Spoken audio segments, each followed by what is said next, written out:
Welcome to the Catholic Cafe, where Catholic truth is served fresh daily. We've made you a reservation in the luxurious corner booth, so come on in and see what's on the menu today. Now, here's your host, Deacon Jeff Drzymski.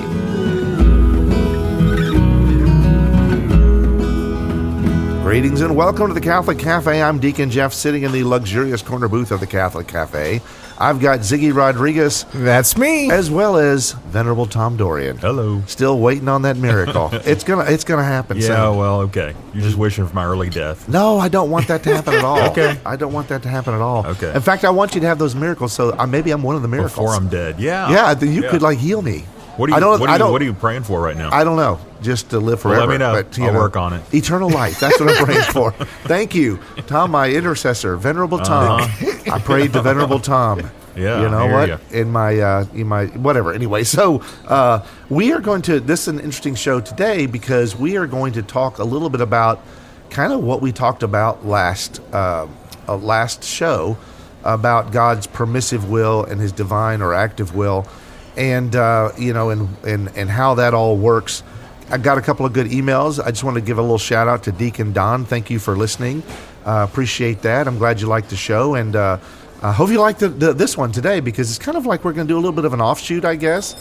And to some degree, when we finished taping the show, we finished doing the show, our last show, we kept talking afterwards. And I wish we had like these tiers, levels of giving or whatever people could like. If you like, we could have Catholic Cafe Plus, and like you could hear the conversation afterwards after we sign off and say, well, we're done. It's like, yeah, but what about this and what about that? And we started talking about... A lot of those podcasts out there monetize that kind of stuff. Maybe, but we don't monetize anything. We're like really poor. Mm-hmm. We have no money at the Catholic Cafe. Mm-hmm. But you know what? We have good customers and we have good coffee. So that's really all there is. But we kept talking after doing that show last week, and we talked a lot about like just the faith it takes to live. Mm. Right, and Tom, you had talked about. Remind me what you talked about. You brought up some agrarian stuff. You were like, yeah. Well, we were just talking about how easy it was for. I think it came from a homily from Father MacArthur. Shout out to Father MacArthur about years ago about how it's easy not to believe in God now. Especially for kids. Kids have everything. They got. Got their beds, they got their meals, they got their phones, they got everything, literally everything they want. Yeah, why do they need a savior? Right, they don't what need do they God. Need to be saved from? Who's God? They have everything. Yeah, who's God? And so, for whatever reason, my brain went to just the agrarian world. When we became an industrial age, all of a sudden it became. Do you have like a potato farm or anything? You know what? I'd love to have a potato farm. Tommy Dorian and his potato farm. Yeah, it had a bad run a couple hundred years ago. Yeah. Picturing myself with the hat right now, and the overalls. I see you as a guy that would like raise raccoons. That's what I see. No, that's not me. But you were thinking about like the idea. It's just easier to see God in the agrarian world because, and I remember us talking about that for like 20 minutes. We did. Because you stop and think about this is about faith, really. Mm-hmm. This is really about how to have faith. Because when you're in an industrial society, mm-hmm. you've got stuff, and you know how stuff works, and you built stuff that makes other stuff work, and it's a very systematic approach to it. And so it's like you've got these pipes, and you've got these engines, and you've got these conduits, and you've got these things that's switches you flip and whatever, and you put in raw stuff on one side, and on the other side it comes out right. pancakes, and it's like, wow, this is pretty incredible. And then, that's when you brought up the agrarian things, like, yeah, but if you're in an agrarian society, you're basically putting a seed in the ground, and it's like a magic box, right? Oh, exactly. Now we know it's not magic because we don't like magic because magic's bad, but when that farmer puts a seed in the ground, it's like, well, is something gonna happen? And then he's figured out over centuries, yes, something will happen. However, you brought up the point again of like, yeah, but still there's this faith element, because what happens if there's an early frost? Oh yeah, it's an done. Early snow or whatever, or a flood or a hurricane or some other natural disaster that just wipes a tornado or whatever that wipes the farm clean, Yeah. And then you kind of pick up and start again, but there's a faith element and that more people, I think, would believe in God if we were essentially back to the basics Totally of agree. life. Yep. Now, it doesn't mean that if you're using any kind of technology, you can't believe in God. Right. I just Just more kind of- difficult. Exactly. I just think it's harder. Right. Well, I've heard some really interesting critiques of technology, including on the podcast we've mentioned a few times. Did you hear before. them on technology? Yes, I ironically. thought that was Ironically. interesting. I thought that was interesting. The New Polity podcast has some interesting critiques of technology. Mark Barnes, I think, are in that group. Has some particularly interesting things to say, and something that doesn't begin with him. It has been a theme. I think actually Pope Benedict even explored similar themes to this. That technology a lot of times is rooted in fear. That we create things because we're trying to exert control on that which we don't currently have control, right? And I don't know if this originated with him or not, but Mark Barnes, I heard, reflect that you could say that the fig leaf in the Garden of Eden was the first technology, right? And that we've been continuing down that road since. Now, just to take a step back, I'm not taking like a Luddite position, and Luddites. saying that like The Luddites are who? or they were against technology, right? They followed Lud. They followed blood, right? But they were trying to destroy technology and say that technology was inherently And bad. when were they? There were a few hundred years ago. I'm not Okay. sure the exact date, so I don't want to throw things. I wonder off if there's here. like a town called Ludville. You go there and it's like the Dark Ages. There's I a don't town know. out there called Leadville. Leadville could Yeah. be. That's Colorado. But Right. Yeah. And full disclosure, I have a tech firm, right? So I'm not against tech, and we're using tech like you just said. So we're not against tech here. But I do think that sort of the mindset that goes into creating tech is an important thing for us to kind of take a step back and pay attention to. Like that same podcast, the same guy, Mark Barnes, one of the points that he makes is similar to what you were saying earlier about our industrial society, where he says everything's got a new set of inputs. If you have a problem in an industrial society, you can master it. You're just looking at it as another set of inputs for another industrial solution. You make blueprints, Right. right? You sit and you put some money. You have to have resources. Yes, Right. And so it keeps getting more and more complicated. But at that point, it becomes less and less resilient and less, as a whole, cognizable, right? And so whereas with and I think another thing that is important for us to think about is, you had that image you were talking about before, like a farmer hundreds of years ago, not really understanding, but just knowing, yeah, if I put a seed in the ground, especially under these conditions, I'll get crops. And there's mystery to it. I mean, the fact of the matter is, there's mystery. God is mystery, right? We, because of science and technological advancements and our scientific instruments, have been able to move the needle where we have greater understanding of the world.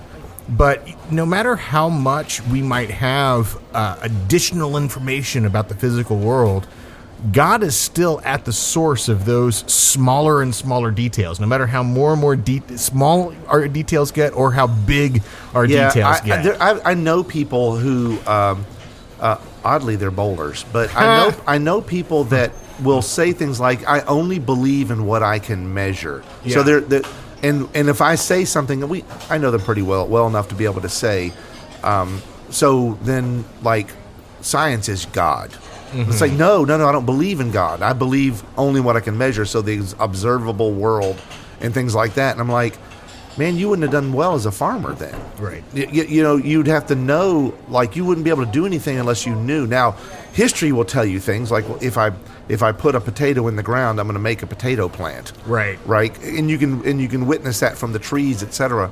But there is, you said the right word, mystery, right? There's this mystery that is repeatable, and so then you start to realize that's actually part of God's plan. It's a plan of somebody or something, and it's an ordered plan. It's this is how this works, right? And so that's how I always think, when I'm teaching RCIA or OCIA, sorry, things have changed. And so when I'm teaching OCIA, when I'm at the part about creation, I will tell people, you actually don't need to have a theology book to discover God. You really just need to have eyes to see and hands to touch and your five senses to look around you and see that there's order in the world. And when you do that, then you still realize there's mystery, but you believe, right? You have faith. You believe that if I put this seed here, or if the sun comes out and melts the snow, you start to think, if this happens, then that will happen. Mm-hmm. And in that order, you start to discover God's existence. Right. Where a lot of people struggle, and they don't see God in that. They just see, like, well, we just know that the sun comes up at a certain time. It's like, yeah, but there's a pattern there that had to exist before existence. Something had to start everything.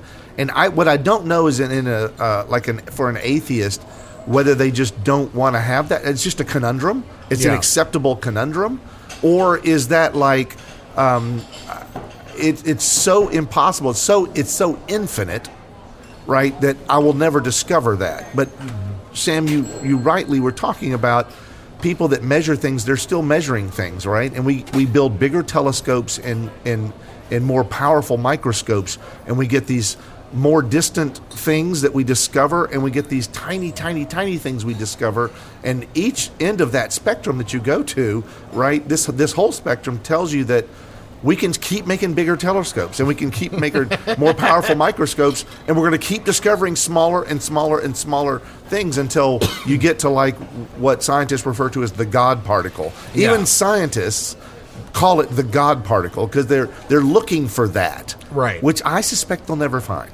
Right. No, I agree, and I think that in science, so there are some people within the atheist community who say that people like us, we believe in a God of the gaps, right? So we just use God to fill in the gaps, and so anything that science doesn't know, we just explain it by God. Well, I mean, at the end of the day, like, God is the source of all being. He's the source of all truth, and we are at different stages in our lives and in our, both individually and collectively, we're in a participation of his revelation of himself. We happen to live at a time where there's a lot more that's been revealed through rational inquiry about the nature of the universe, but it still points to a thing that we've talked about in previous episodes, the principle of sufficient reason, right? So the principle of sufficient reason is the basis that underlies science. If it exists, there must be a reason that it exists, right? Well, that basis for science also points to God. Yeah, the initial cause or the initial mover. Yes. Or the initial reason, the initial, right? But that's where I just wonder, I wish we need to have an atheist on the show. I know, right? A confirmed it, not one of the atheists that like... That would be a long show. Maybe, but I just think that I want to ask those questions like, what do you believe? Right. And then then once they've told me what they believe, I'll say, so what you're saying to me is like, I used the word believe on purpose. Like, what do you... So if you're listening, by the way, if you're listening and you are an atheist, I would love to hear what you believe. Because again, my opinion, and maybe I'm ignorant, and there are times when I have walked into a wall, right? I've done ignorant things in my life, and I realize that, and that's all part of learning. But like, if I use the word believe, what that means is that's something you can't prove. It's like you think that way. Why do you think that way? What do you believe? I believe essentially means there's faith, right? I have faith. The word believe means faith in my mind. Maybe to an atheist it doesn't. Maybe he says, well, I wouldn't use the word believe. I would say I have come to the conclusion based on this measurable evidence. And that's what I'd want to know is like, is that true? And if that's true, like, what evidence do you have, and how far back does that evidence go, and how small does that evidence get, or how far, right? In with the microscopes and the telescopes. And I would love to have that conversation because it, I don't know. For me, I don't want to live in a world that doesn't have a reason to exist. Right. Because to me, it's like, then I'd go, why isn't there total chaos?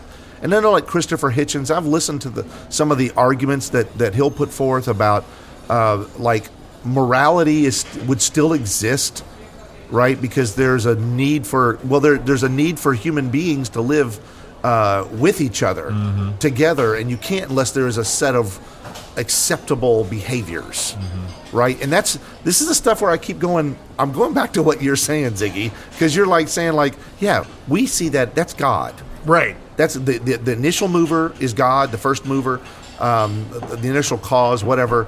And the reason why we are in some kind of orderly fashion is because we desire order, and we desire to live according to the moral good, because that's the nature of who we are and how we were created.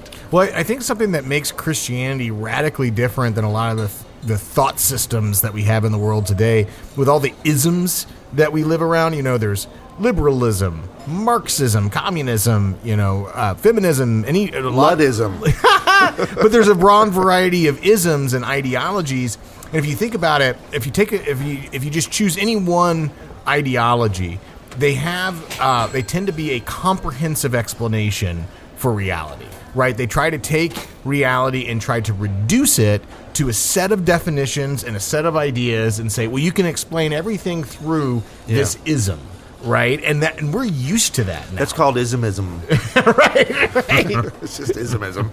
and we feel in a way that science is going to get us to that ismism. You know what I mean, right? And that's whereas with Christianity, people might assume, oh, you have a God of the gaps, and bring to that assumptions about he conveniently us. Answers your questions. Right, exactly. But when you concocted him. Yes. Yeah, exactly. But for us as Christians, what we tend to embrace is mystery.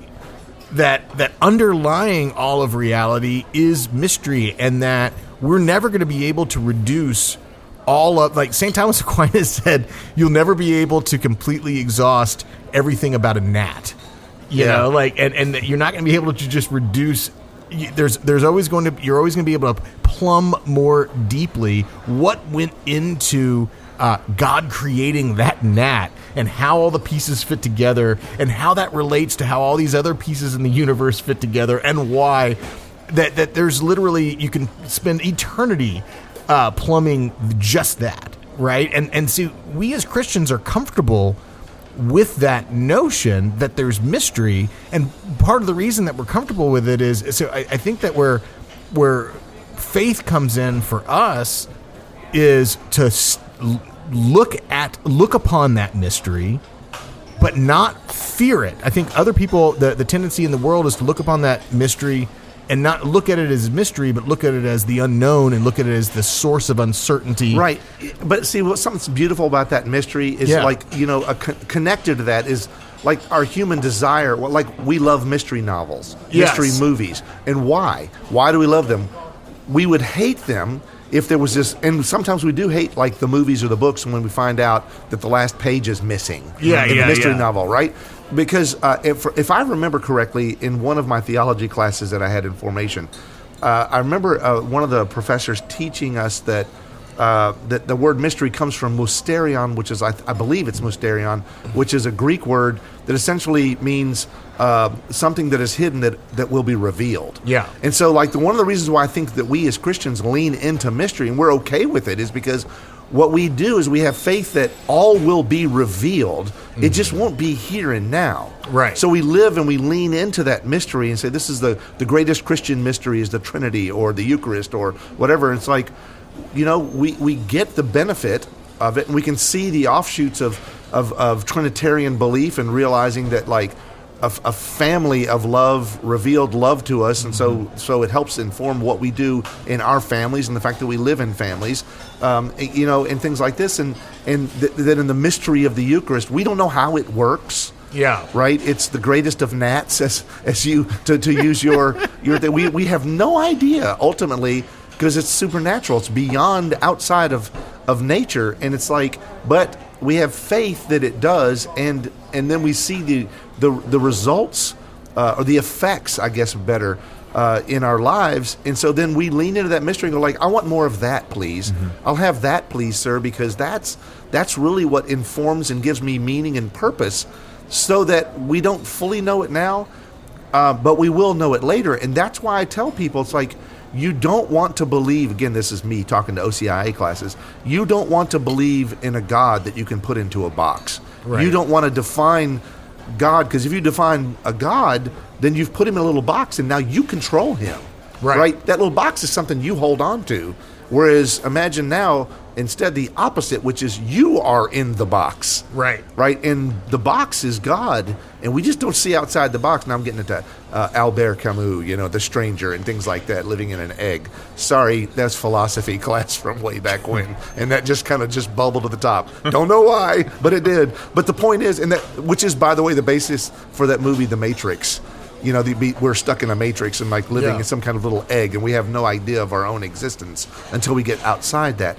All those things, this is why we started talking about this stuff, because it's just fascinating as human beings to be able to have these conversations. But at the very core of them is something goes back to what Tom had brought up. We were talking about with Monsignor MacArthur's talk about kids don't need God. It's why there's so many young atheists or agnostics in the world, because what do I need that stuff for? I don't need any of that. And so I don't know what brings faith in that way, other than maybe the lack of some of those things. If we ever have a electromagnetic pulse that shuts down all the cell networks all over the world, what it would be like to go back to an agrarian society, what would it be like to lose some of the industry and whatever. What if AI becomes self-aware and we got Terminator 5 or whatever number that would be? There's a lot of questions that are in the world, but at the end of the day, I'll just go back with God. I would just rather have a benevolent God that loves me. Well, you just hit the nail on the head there with benevolent God that loves me, because, we as Christians, we look upon the world in mystery. And we're also called to look upon ourselves even in mystery, because the Lord desires to move through us and through others, and he moves in mystery. But there's something that he has stepped out of that mystery to reveal to us, and that is his goodness, right? And this connects us back to last week's show, trusting in the goodness of God's permissive will and allowing us to use that gift of reason, not just to explore how things work together physically, but to, through reason and through the gift of faith, come to see how things work together for our good with a capital G in salvation history. Whereas if you're an atheist, the tendency then is generally to say that what you're going to get to is just at the core of all things is chaos, and that we have to scramble and we have to create good and we have to create meaning, but it's not going to really last, and none of us are really going to create anything that's, truly going to last. And therefore you just end up with nihilism, right? And you end up with disorder. And so we believe as Christians that there is a goodness that exists beyond our understanding, and that relates back to what we were talking about too in terms of God's permissive will, and like what you said last week, that it won't be until the last day that we'll see how all the dots of salvation history connect. And in the same way that we don't have all the answers for what's happening at the subatomic level or at the celestial cosmological level, we don't have all the answers for why this or that bad thing was permitted to happen in our life. But if we look upon the mystery of life and say, but I trust that there is a goodness that's there, and I trust that at the core of all reality is Christ crucified, him revealing his heart to us through his self-gift, and that's at the core of all that is true, that I can find my way to that truth and to the goodness and to the beauty of that truth and that goodness through my faith in God, and I don't have to sacrifice reason. And in fact, by my faith, my reason grows to help me make sense of the world. I might not have all of the answers, but he's going to give me enough light to see my next step so I can continue to follow him and continue to grow in union with him. Yeah, and I do want to reiterate something, that highlights something that you said a little bit also. It actually is good. It is good to find out why and how. So the fact that people claim all the time that the church is anti-science, right? That's the biggest falsehood ever. Most of the great scientific discoveries were either promulgated by the church, by churchmen, right? The Big Bang Theory and everything, all the different things that are in that scientific developments. The church is all about that. In fact, one of the corporal work is it corporal work of mercy, instructing the ignorant, right? Yeah. And it's like, we don't want ignorance. Ignorance is bad, because if you're ignorant of how the world works, the more ignorant you'll be ignorant of each other, right? And you'll be ignorant of God, and that's not good. So it's not about just learning only what the church allows you to learn. The church invites, they got some big telescopes at the Vatican too, right? And so there's a lot of scientific study, because what we do is, if we're gonna study nature, we're essentially seeking the author of nature, who is God. So we're okay with that. We're totally okay with that. But at the end of the day, what really matters is that we embrace that mystery, that we seek God and we seek the truth, and then we share that truth when we encounter it, or as we encounter it. And then I think at the end of the day, that's how we find God, right? That's how we answer the questions, and only the questions that we can answer, because there's always going to be questions we can't answer until the great day, the last day, the final day, of our existence. Then we'll know everything. And I don't know if that's going to be like, wow, that's awesome, or like, yeah, well, all right. I don't care, because I've got God. I'm literally standing in front of Him, the beatific vision, where all things, I'm satisfied in all possible ways. That's beautiful, and that's a great gift, and it's something that I think all of us desire. But I think us Christians might have a leg up on the competition a little bit, and we need, in a generous way, to share that, to evangelize those who don't understand that basic truth. Hail Mary, full of grace, the Lord is with thee. Blessed art thou among women, and blessed is the fruit of thy womb, Jesus. Holy Mary, Mother of God, pray for us sinners, now and at the hour of our death. Amen. Thanks for listening to the Catholic Cafe. If you'd like to contact Deacon Jeff, send him an email at deaconjeff@thecatholiccafe.com. Visit us on the web at thecatholiccafe.com. You can also find us on iTunes or follow us on Facebook and Twitter. The Catholic Cafe is brought to you by the Order of Malta Federal Association. Join us again at the Catholic Cafe, serving up salvation one cup of coffee at a time.